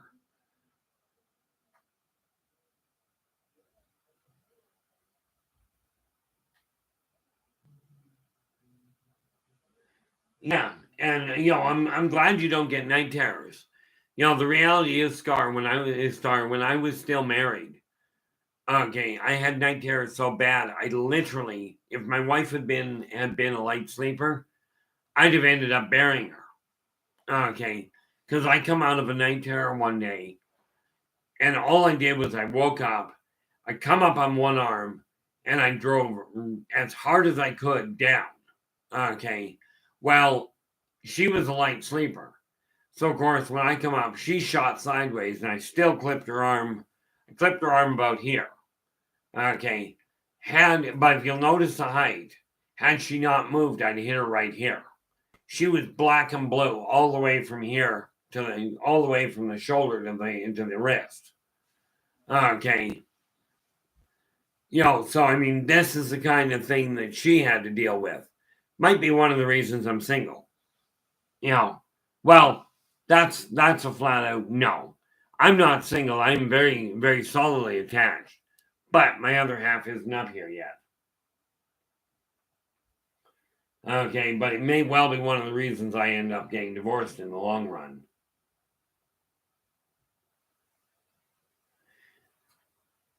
Yeah, the only time I end up suffering from sleep paralysis, YJ, is if I've been abducted.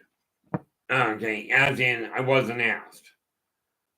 Okay, but they did find out, I think that's part of the problem, is they found out that stopping my body from moving simply puts all my energy into my head. Not necessarily the same thing trying to control it.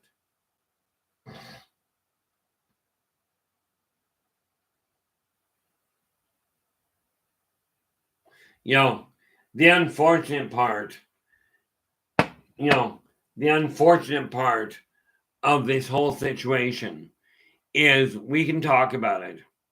And, this will give you an idea. I've mentioned this before. Okay, I've shown you that normally, with my hands, my left hand is normal.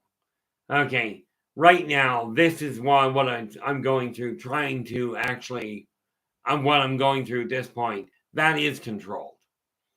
Okay, and no, this is not a sympathy thing. This is just literally, some of you have physical reactions as well. In my case, it's just a pain in the neck.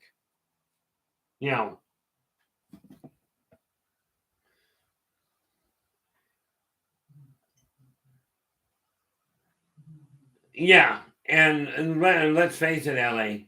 Frank is not about to tell you something if it's not accurate.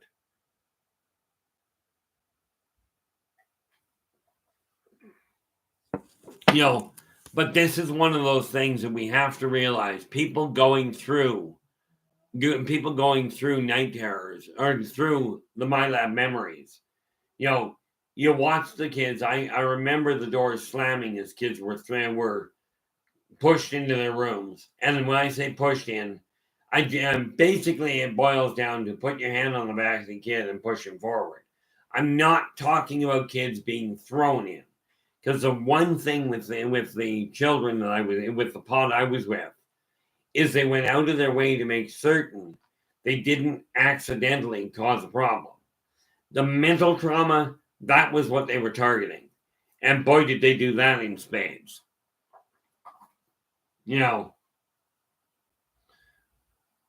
Well, the reality of it is, LA, and I run into the same thing. I'm 59 right now, and I don't lie to people. People have asked me to, and I'm like, no, it's not going to happen. Number one, I can't remember what I told you, and therefore, if I lie, I got to try and remember what I said to keep the lie going. And yes, I know what I'm talking about here sounds like science fiction half the time. Okay. I mean, how do you deal with it? The other thing that they used to do, okay, and this one I went through a number of times, is they wrap you tightly in a blanket and put you on a shelf. Okay. They put you on a shelf, but they'd mesh the shelf so you couldn't fall off. Okay, and they'd leave you there. Okay. So again, you're dealing with this thing about not knowing what's going to happen. I know they did it with a couple of kids. Now, I was lucky. I didn't do it with this one. They didn't do this to me. But with a couple of kids, what they did was they wrapped them up in a blanket really tight. They didn't put the mesh on the end of on the edge of the cubicle. Right.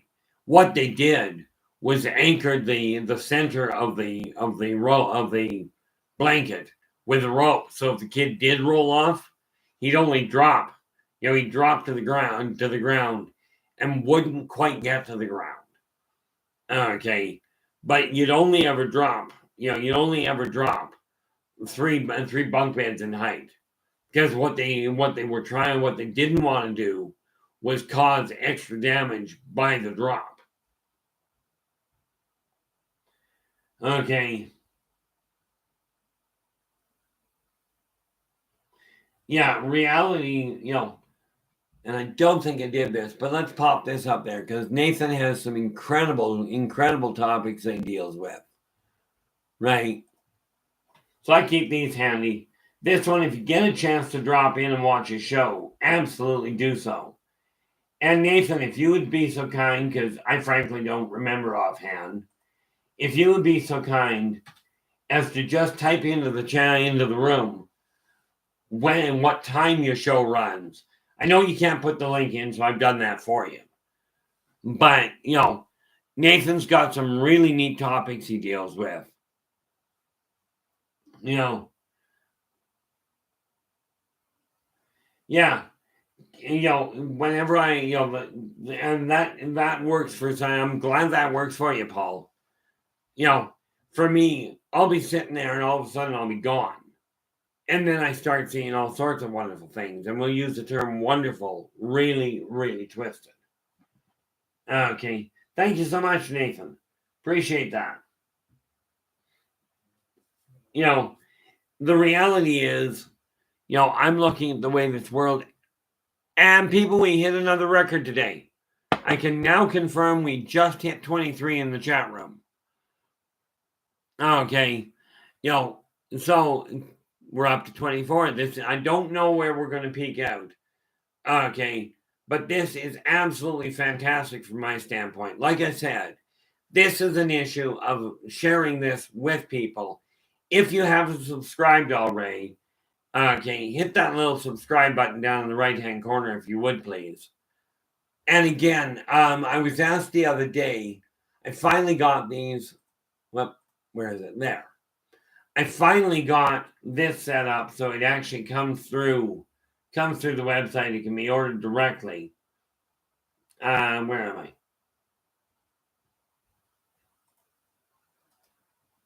This website is actually active at this point. This is the website that I've got all of my books listed on. Some of them are there's a hot link there.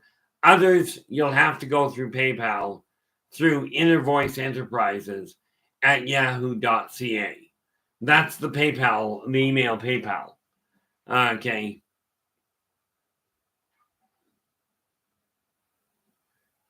Yeah, I mean, it's just from my standpoint, like I said, the support I get from you guys and the help, the help that I get from you guys just from the encouragement. And it really didn't dawn on me how much it was impacting until I had the heart attack the other day, just a week or so back. But it is amazing from my standpoint. If we can come from this many various different backgrounds and get along and help each other, then we should be able to spread this out to the rest of the world and really turn this society back around.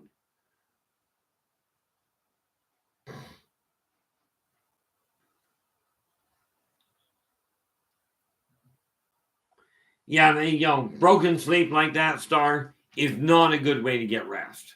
I know this for an absolute certainty. I like that term there, Nathan. The Muggle perspective.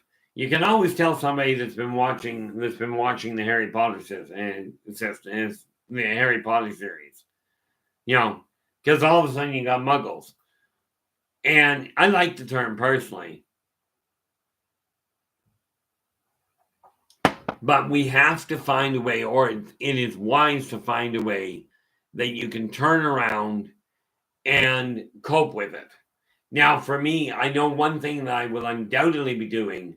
There's a section in the book, in the Chronicles, that I can go back into. Okay, I just forget whether it should be in book. I think it's in book 1. Okay, I've got I've got the Return to Paradise coming out this year. I'm hoping to have it out by March. I'm still running into problems. So I've given up on the idea of here's when it comes out, and I'm just pushing to get it done. Okay. But I've got the books I'm working on, but in the book that's in the next book in the series coming out, which is Where It All Began, there is one section I have no doubt with the way this conversation has gone, and with the way I'm feeling because of it, it's a good time to write something where it's retaliation. Because I don't know about you, but for those of you that have gone through the Milab problem, okay, there is this real desire. I know from my standpoint, there's a very strong desire to do something about the problem. Okay. The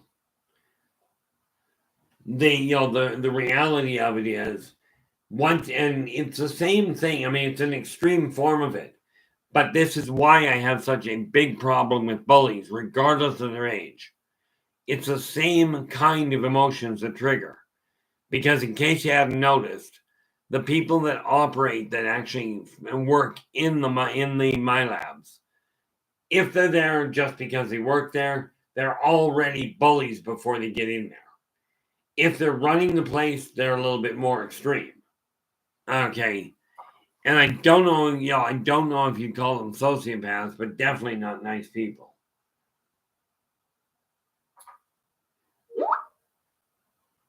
Yeah, the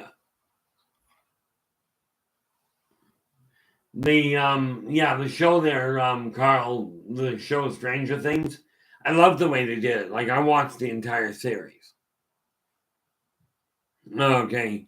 I watched the entire series of it. And I love the way that they combined that aspect of it, the Montauk aspect, with the D&D side of it.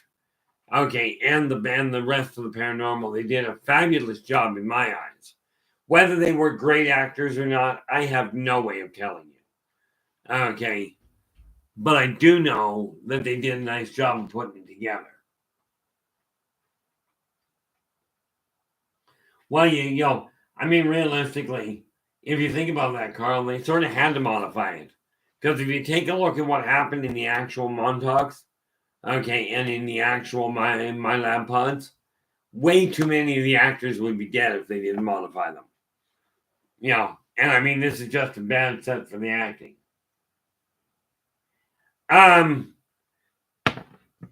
The answer there, Raven, in my opinion, if you can keep the common populace in a fear state, okay, you theoretically have better control over them. Problem is, they tried doing that in ancient Rome, and it fell apart on them in a massive way. That, as near as I can figure, it's a question of let's keep everybody afraid, let the rumors run wild. And I'm telling you, what I'm talking about here, I'd love to say I was making it up, but I can't. See, I can say I'm making it up. Of course, I will also tell you I'm lying about it, about the makeup part. Because, there is no saying that Dad used to go by. Truth is stranger than fiction. In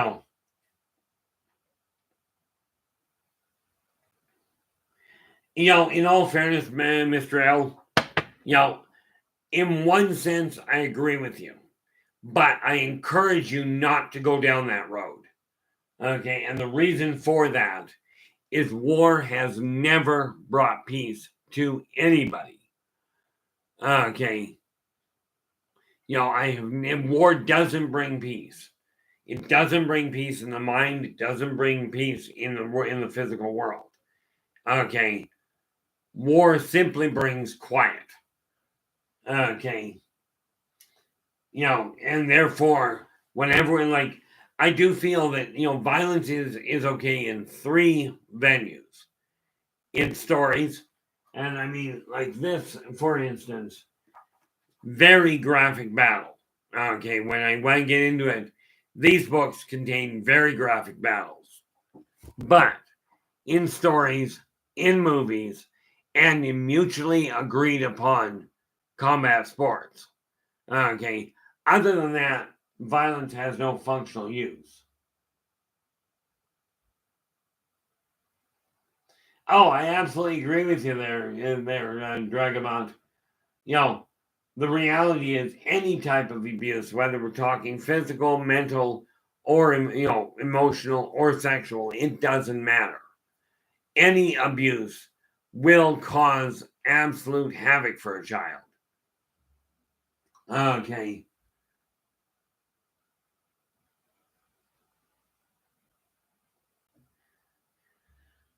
Here's the thing.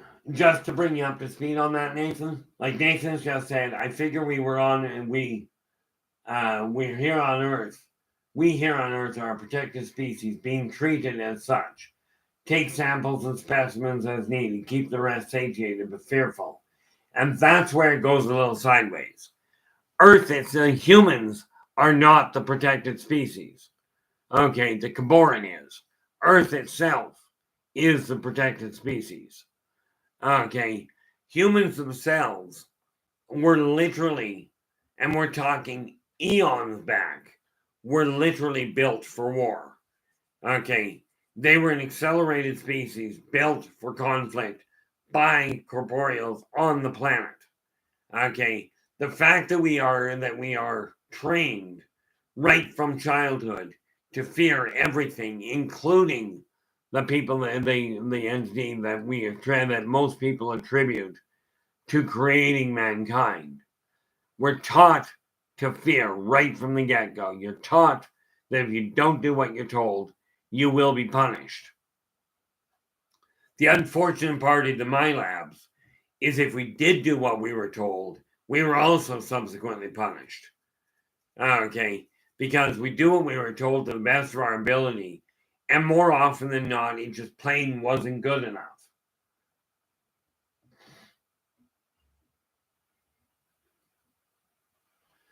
You know, and that's exactly the issue there, YJ. You know, YJ's just saying the most peace he ever gets is practicing, and I'm just shortening it down. Well, no, I won't. He goes, the most peace I've ever felt is from meditative self-development, putting shadow work from more behind me than ahead of me, and practicing kindness. You know, the reality of it is, what have we got here, Nathan? Yeah, lions or any other apex predators. That's not super smart or advanced. That's us. And you know, the reality is, humans are very intelligent, very misguided. Okay, absolutely misguided. And that's why I turned around and I found so many questions being asked about this. I took that book and put the backbone of how I was changing, how I dealt with things to actually reclaim power over my own life. Now, I will tell you, this touches nothing of my time in the Milabs. Nothing at all. Okay.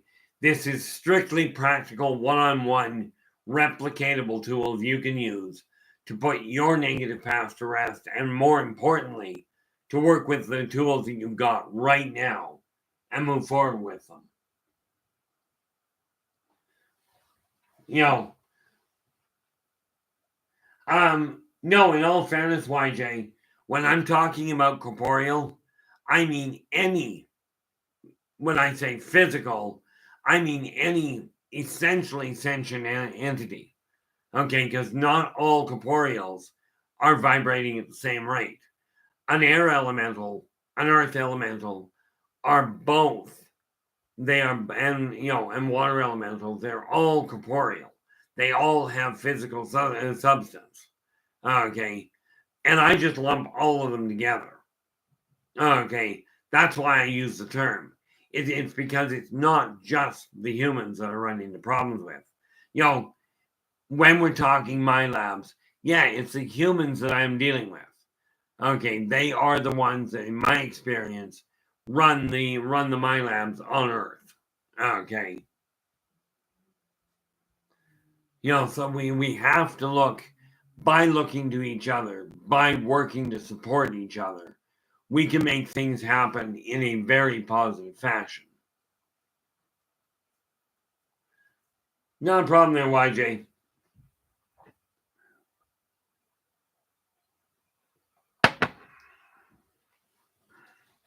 But no, the reality of it is, humans are a very aggressive, very cruel race in a lot of ways.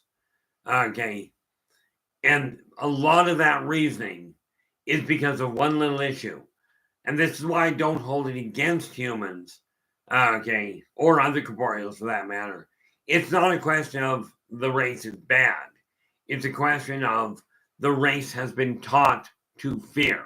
The species has been taught to fear and to strike out after immediate gratification, instant retaliation. The one thing that does not make sense to me, and you take any child in a panic situation, and the rules of conduct go out the window. Like they just don't exist. Okay.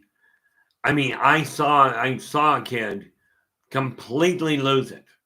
And when I'm talking kid, this child could have only been 5 years old at most. Okay, but he completely lost it.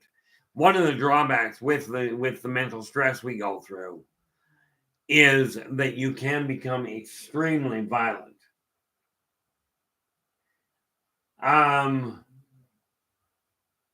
Yeah, I'm just looking.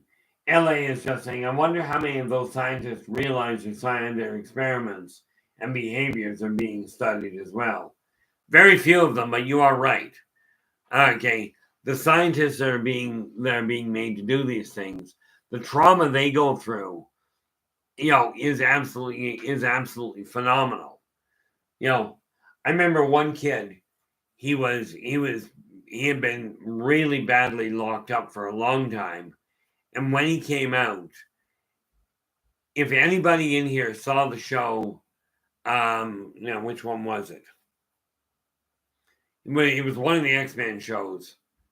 I don't know I think it was Last Stand. Okay, where they had to go it was Last Stand. When Wolverine was in the cage and he came out and just went completely berserk. Well, that's what this kid ended up doing. He was brought out of his room after being locked in there for an extended period of time.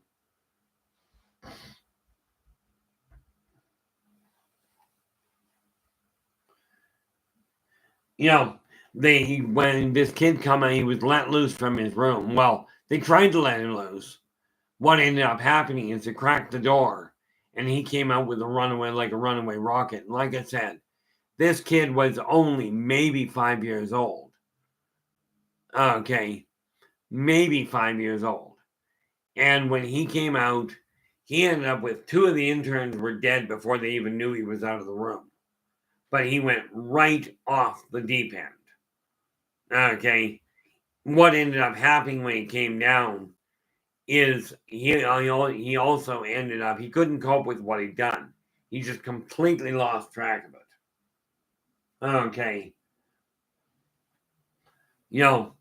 So I mean, we are dealing with things, the trauma that the people that have gone through Milabs are dealing with is a mind-boggling problem.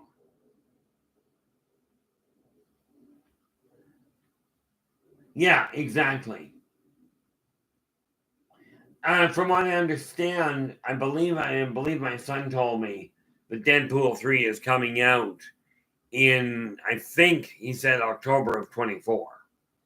But the reason for that apparently and I forget the guy's name, is so that Logan can actually get back in physical shape. Will I go and see it? Certainly. And the really difficult part there, when they showed what he was going through, okay, I can relate to him all too well because of my own memories of my own past lives. Okay, but the Milabs are something that is going on today. Okay, now, no, I can't prove it.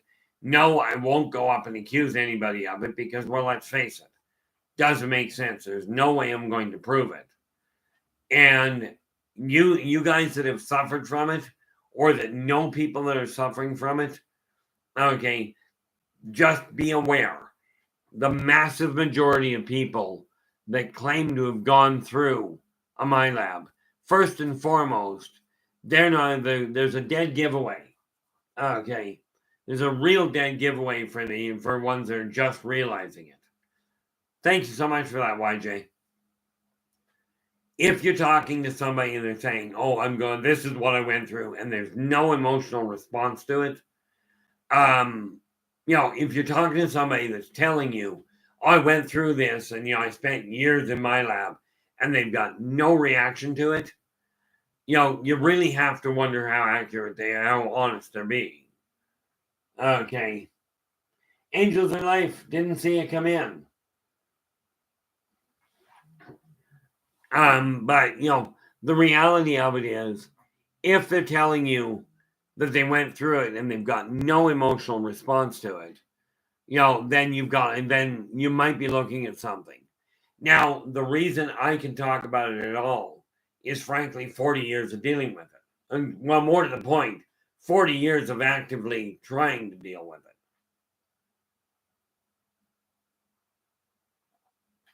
But the hardest part for me was the kids and the friends that I had that ended up where the fear did so much damage to their bodies that I ended up holding on to them while they ended up passing away. Okay. And then the chastisement I got for becoming emotionally attached in the first place and reacting to it. There was a no-win situation. You have your friends there that you're trying to support when they can no longer take it and their body just gives out. Then you get chastised for actually trying to support each other. Okay. But with that in mind, we are just hitting the 6:30 mark. Okay, yes, I started a fraction early, but I will be back tomorrow. The thing is, I really, really, really appreciate the fact that so many people showed up today. The peak I saw, and it might have been higher, I don't know, but the peak I saw was 25. And that is a mind-boggling number in the chat room. So I do hope that this has helped you come to terms with some of it, or at least to realize that if you are suffering from the Milabs. Okay. Well, thank you so much for that, Spooky. I appreciate the update. Looks like we hit 27. Okay.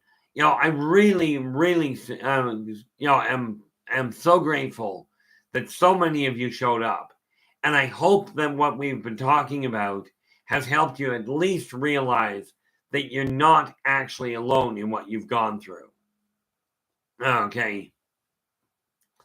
I hope at least you found some semblance of I'm not completely on my own. Okay. That being said, I will be back again tomorrow from 4:30 to 6:30. Okay. Until then, do take care of yourselves and each other. And for pity's sakes, stay positive.